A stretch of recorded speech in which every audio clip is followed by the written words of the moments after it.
Welcome to Focus on the News. Today we're going to talk a little bit about the question, why shouldn't we kill the Mexican drug lords? This is something that's been coming up in Republican circles recently. Very interesting because we have talked about that at length long before anybody else was doing it, with the sole exception of President Trump when he was still in office, but we'll go over that.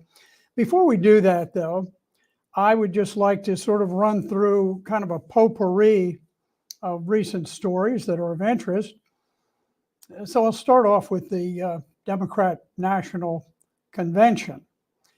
The Democratic Party has made the decision that their national convention will be held in Chicago, home of gangsterism.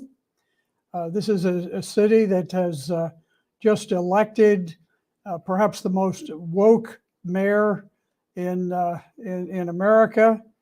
It is a hotbed of racial hatred, racial intimidation, and it is truly a rotting city that is just decaying from the center. And it's really somewhat characteristic of what the Democratic Party has come to represent. Crime, voter fraud, intimidation, racial hatred, that type of thing. Anyway, congratulations to the DNC on making a very culturally appropriate choice of venues for the DNC. Okay, next I'm going to touch on something that there was a headline in the Washington Examiner, and it says that a lack of chargers, range anxiety, and reliability fears are making drivers wary of electric vehicles. It says that those concerns are posing a problem for the Biden administration's goal, in which the Biden administration intends to force Americans to purchase 50% of their new cars using battery power by 2030, which is not all that far off. Now, just to go back a little bit in time, because it's good to put things in historical perspective. Back in 1975, we first established the fuel economy standards. They're called CAFE standards. And the idea was we had a tremendous gasoline shortage. The US wasn't producing oil the way that it should. And so we said, okay, we're gonna try to economize on gasoline. Well, that was then, now is now.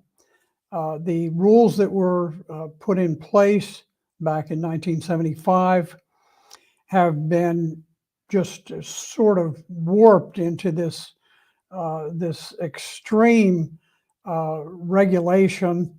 And today, the fuel efficiency standards, CAFE standards, are principally used as a means of using government force and compulsion to make Americans buy cars that they don't want. It's a way of manipulating the automobile market.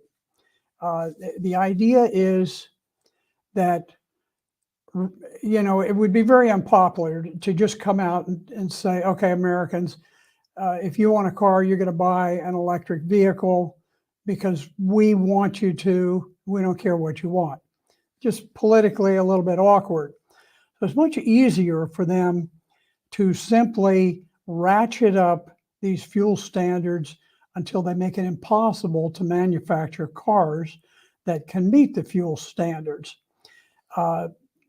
So the fuel efficiency under the government plan is that gasoline efficiency must rise 8% in 2024. That's a fantastic level, 8% in a single year, but that's not enough. 8% again the next year, and then 10% the following year. So you can see the idea is just to make it literally impossible to manufacture an automobile that can run on such a small amount of fuel. Just imagine them taking a a lever and switching it and turning off the gasoline to your engine. That's essentially what they're doing with the CAFE standards. Now, you can't squeeze blood out of a turnip. The government knows it. And so they know that they are able to eliminate competition from internal combustion engines and create a globalist monopoly in automobiles by eliminating the internal combustion vehicles that have served us so effectively.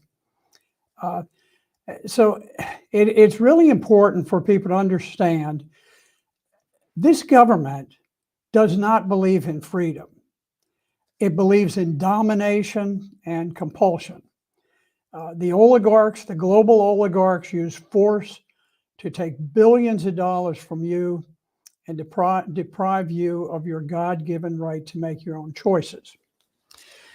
So, okay, those are a few of the things I just want to touch on before we get into our main topic. And this is the question: why shouldn't we kill Mexican drug lords? Often we know who they are, we know where they live. Sometimes they get quite a bit of publicity.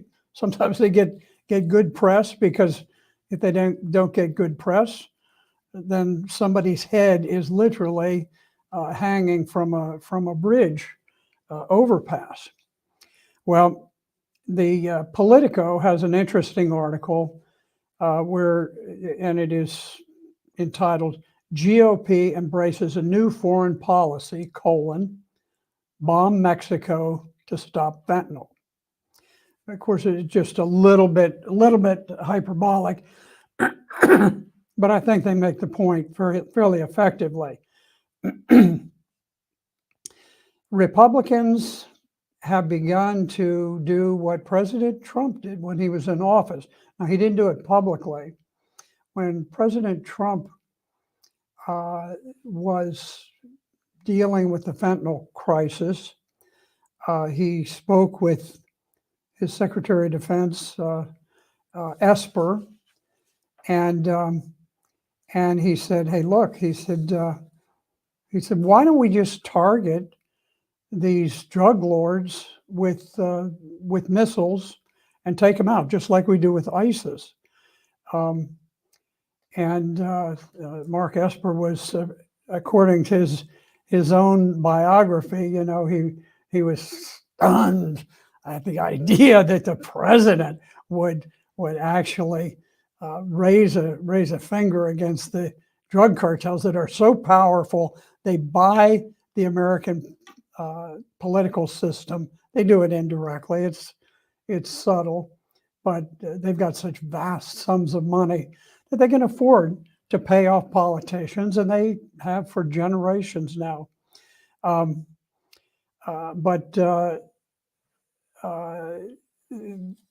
the idea that Donald Trump proposed, which was, he said, let's declare these drug cartels to be terrorist organizations.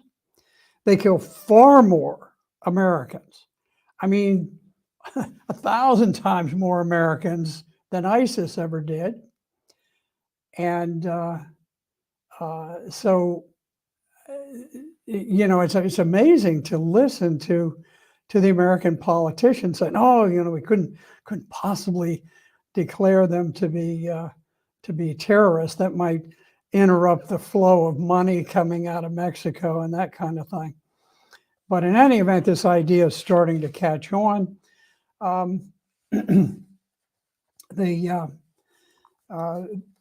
President Trump, while he's on the campaign stump, according to Rolling Stone, asked that he said we should we should draw up battle plans to strike Mexico.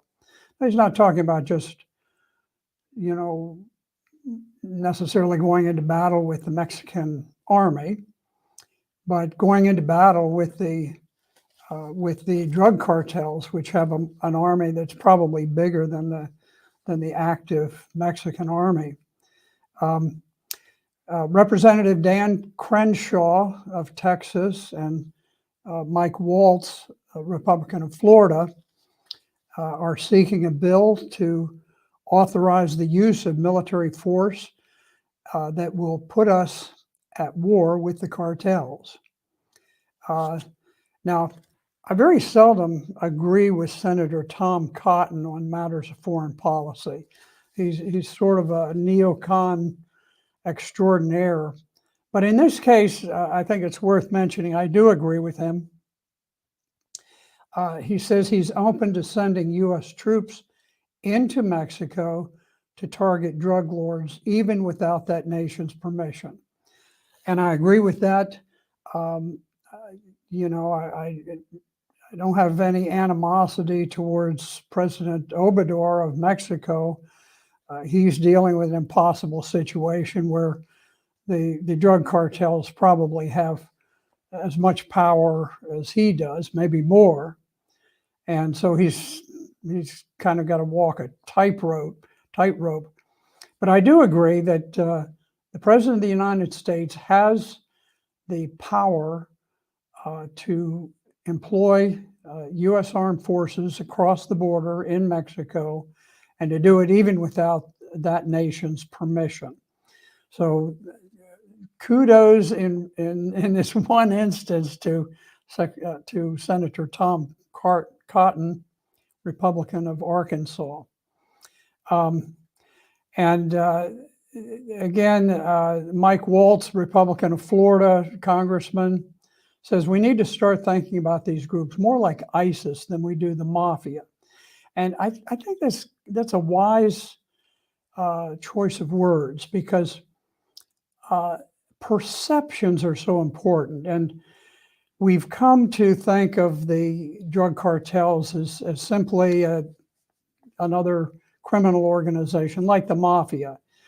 And in fact, they really pose a major national security threat, vastly greater than any threat from China or Russia or all of the other boogeymen across the sea.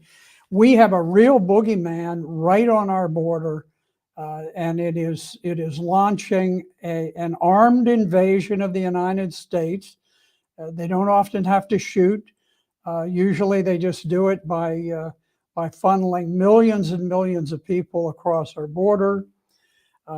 Many of these people arrive at the United States in indentured servitude, which is where you are obliged to pay off a debt over a number of years. We did away with that with the 13th Amendment, I think it was. It did away with slavery and indentured servitude, but it's back in a big way in this country because many of the Mexicans who come over, it costs an enormous sum to come over, and supposedly these are the poor people of Latin America. So somebody's putting the foot in the bill, and for the drug cartels, it's a big investment. They're going to get their money back, and they'll track people down. They have a law enforcement system across the nation that they get their money one way or the other. So it's very interesting, and the idea is that we have the notion of taking action against the drug cartels in a militaristic fashion, and it is, according to Politico, it's taking firmer root inside the Republican Party. And I agree with that. Now, here are a couple of people who are opposed, and it's interesting to see the opponents of using military force. Who are they? Mr. John Bolton. Now, It is true, John Bolton has never once proposed a military attack on Switzerland or Liechtenstein.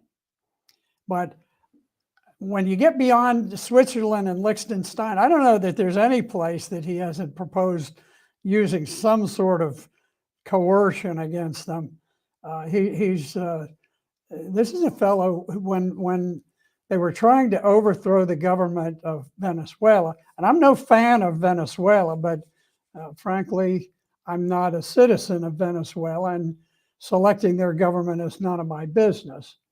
But Bolton went down there. He was strutting around with a pad under his arm where he had scrawled on there something about 25,000 U.S. troops to sort of get the word out there in this childish, immature fashion that the United States is coming. We're gonna have military force, and we're gonna install this character Juan Guaido as the president of Venezuela. He would be our puppet, and of course the whole thing fell through. But this guy is a nitwit. He's I don't often say that about anybody, even how bad they are. So I probably should not be using names like that. But in any event, he is someone who has consistently been on the wrong side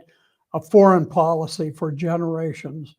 And he has said, well, he says unilateral military operations are not going to solve the problem. And then you have the Republican chairman of the House Foreign Relations Committee, or Foreign Affairs Committee, Mike McCaul, Republican of Texas. Now, this is the same McCaul who, back a couple of months ago, was giving some credence to this lunatic general who was saying 2025 we're going to be at war with China, and everybody get ready and shoot for the head or whatever. Anyway, and this general said, I think we're going to be at war with China in 2025. And surprisingly, Mike McCaul, the chairman of the Foreign Relations Committee, said, well, there might be something to that, or words to that effect. Now, interestingly, when it comes to defending the borders of the United States, rather than the borders of the whole globe, all of a sudden he says he has concerns about immigration implications and the bilateral relationship with Mexico. Well, all right. I mean, there are some genuine concerns and some genuine issues. I will hand him that. But those concerns are not nearly as significant as the idea that we will be in a global, probably thermonuclear war with China in 2025. I mean, you're talking about less than 2 years from now that we're going to be in a world war fighting China, fighting Russia, fighting who knows who all the way across the globe for nothing. For nothing, risking the extermination of much of mankind in a thermonuclear war. But then it comes to addressing the fentanyl crisis and the tremendous death rate in the United States. All of a sudden, he becomes cautious. He has concerns about the immigration implications and the bilateral relationship with Mexico. Well, I want to point out, 2021, they said 71,000 Americans died of fentanyl. I've heard higher numbers, but that's a reasonable number. And the article I'm reading said that this is far higher than the 58 to 60,000 military personnel killed during the Vietnam War. This is American casualties. Now, you know, I have to always remind myself that that the majority of people living today were not even around during the Vietnam War. It's been a long time. But I fought in that war, and to me, it's as vivid today as it was back when I was, 22-year-old kid, lieutenant fighting in Vietnam. But that was we considered it, America, we all considered that a very bloody war. There was a constant stream of coffins returning from the battlefields. That was publicized in every newspaper all the time. So you take the casualty rate from the Vietnam War, it averaged out to something like 6,000 deaths per year. Of course, it went in surges. It wasn't a straight line. But in any event, 6,000 a year for 10 years died. So roughly 60,000. It was more like 58,000. But you compare that 6,000 a year to the 71,000 a year that are being killed by the drug cartels in Mexico. They're killing 12 times as many Americans as we were losing at the height of the Vietnam War. It is just astounding, the casualty rate. And of course, they're not all lined up in flag draped coffins, so they don't get the same attention. And there are lots and lots of American politicians who understand that money comes to them, not directly necessarily, sometimes through many, many channels, but those channels make it clear, let's don't mess with this drug cartel business. There's too much at stake. So we overlook a level of casualties that is greater than 10 years of war in Vietnam every single year is what's occurring.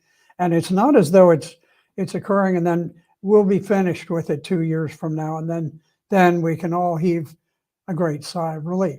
No, the numbers are going up every year, year after year, because the US government now is embracing illicit drug traffic. States all over the country are starting to legalize marijuana. And once you do, marijuana is the gateway drug. It opens up the mind to being receptive. Next, you take some cocaine. Hey, something for the head. Take some cocaine. Then you're taking amphetamines, uppers and downers, and before long, maybe you play a little bit with heroin, and you got all kinds of stuff laced with deadly fentanyl, which is the reason so many people are dying. General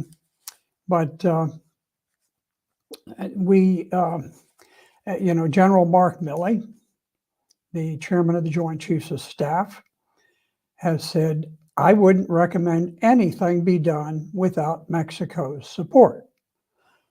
Mexico is never going to take on the drug cartel because they don't dare take on the drug cartel. Mark Milley knows that. I just have to ask our listeners, why do we have a Defense Department if they won't defend the United States? Okay, we have a Defense Department that will run over to Ukraine, create a war blame it on the Russians when they're finally forced to defend the Russian-speaking people in the Donbass. And we're pouring vast sums of money that we don't have. It's all printed, it's all debt, and we're spending it in Ukraine in a war that the sides were ready to make peace 2 months after the war started, when there were relatively few casualties. And both sides had agreed, and then we gave the word. The British Prime Minister at the time, Boris Johnson, flew to Kiev, and he laid down the law that let's stop this business of peace talks. Let's get back to war. We got a huge investment here, and we expect a payoff. And so that's where we are. So we'll do that kind of thing. But why have a Defense Department if all it's going to do is monkey around over in Ukraine, but never defend the United States?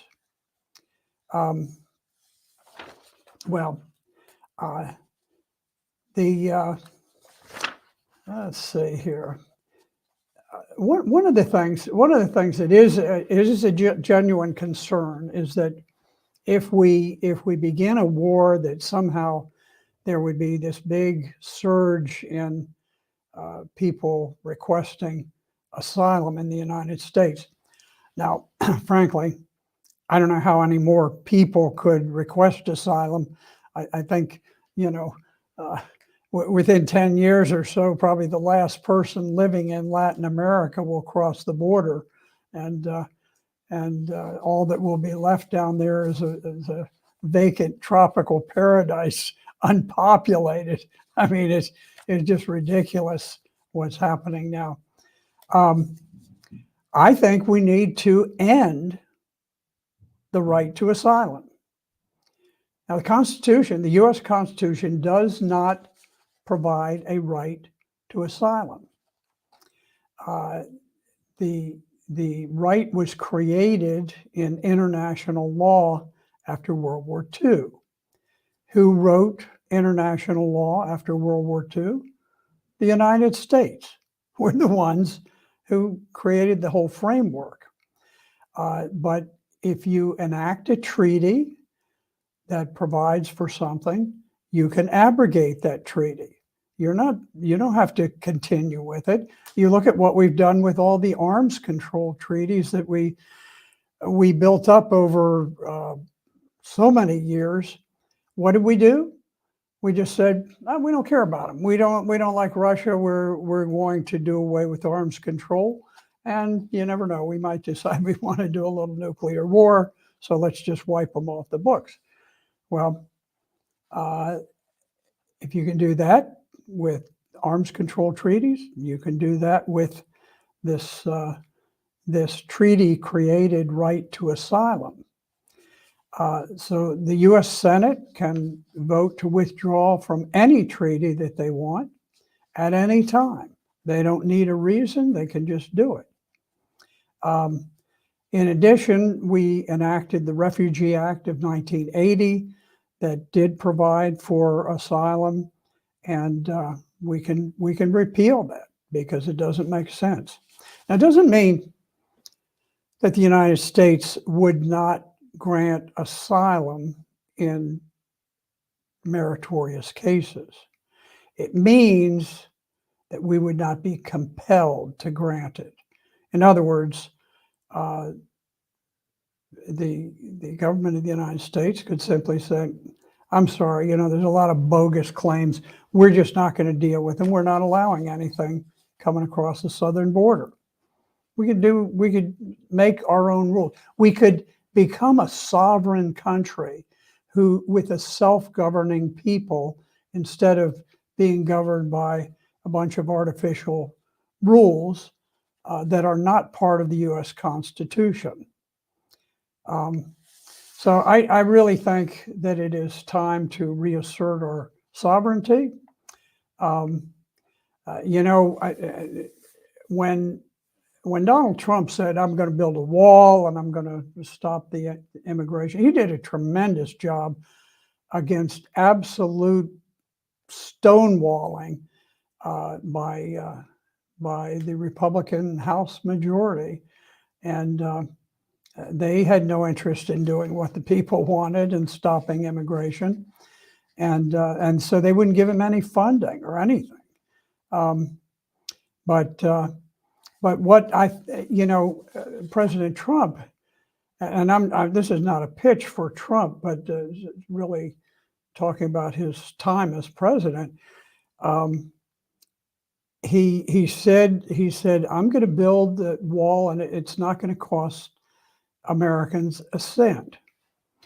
Well, later, Speaker Paul Ryan used those words against him to block him from getting anything, whether it was, a legislative provision or whether it was funding for that wall. Paul Ryan was determined that there would not be a wall.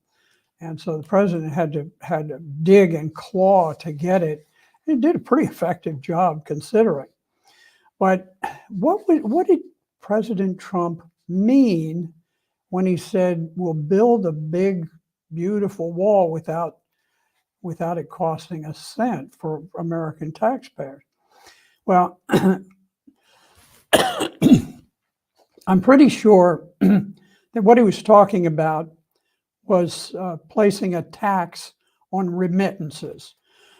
And we have a lot of immigrants, millions upon millions of immigrants, who send money back to their home country, Mexico, wherever, bulk of them Mexican, but some other countries too. With the Mexican immigrants alone, the remittances from the United States to Mexico, often in the form of Western Union money orders and that kind of thing, it amounts to about $50 billion a year. Fantastic amount of money. I mean, if you think of it, gosh, that's almost half of what we're flooding over in arms and equipment to Ukraine in a year. Just to give you the magnitude, it's a fantastic sum. If you were to place a 10% tax on remittances, you would generate $5 billion a year. And if bonds were issued that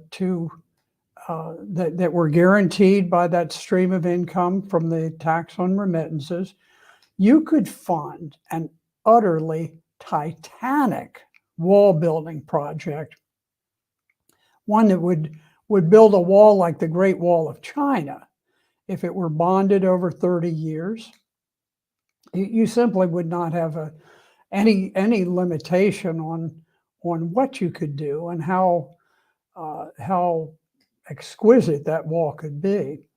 So he was being very, very honest about it in a very simple way. But in any event, I do believe that the president should order military action to kill cartel members, not to conduct another war on drugs where we go out and we send the FBI and 10 years later somebody is brought to trial and that kind of thing. We need to conduct a real and bloody war. We need to kill cartel members in battle, not capture them, not put them in handcuffs and parade them before the media. We need to kill them on the battlefield. We need snipers. We should put snipers on the southern border. They can identify who the cartel members are who are ushering groups of illegal immigrants across the border. We should target them, and we should kill them with sniper fire, not to kill the immigrants coming across in the border, but to kill the guys who operate the boats that ferry these people back and forth. And yes, they actually take tickets. They take tickets to the boats that go across the Rio Grande in certain places. But we can take them out. We can go over. We can destroy their boats, that kind of thing. But we can intercept their cell phone traffic and that kind of thing, their GPS signals, and we can target them with GPS seeking missiles and with that type of thing, and simply kill them. Make it. This should be a war. Anytime you have that many Americans dying every year, that is a cause for war. It always was before, and we don't need to bring them back. I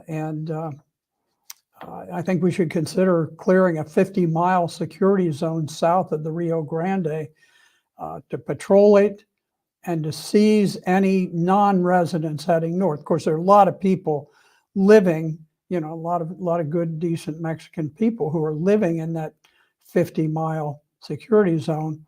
But when we detect people who are moving north to the border without authority, we need to seize them.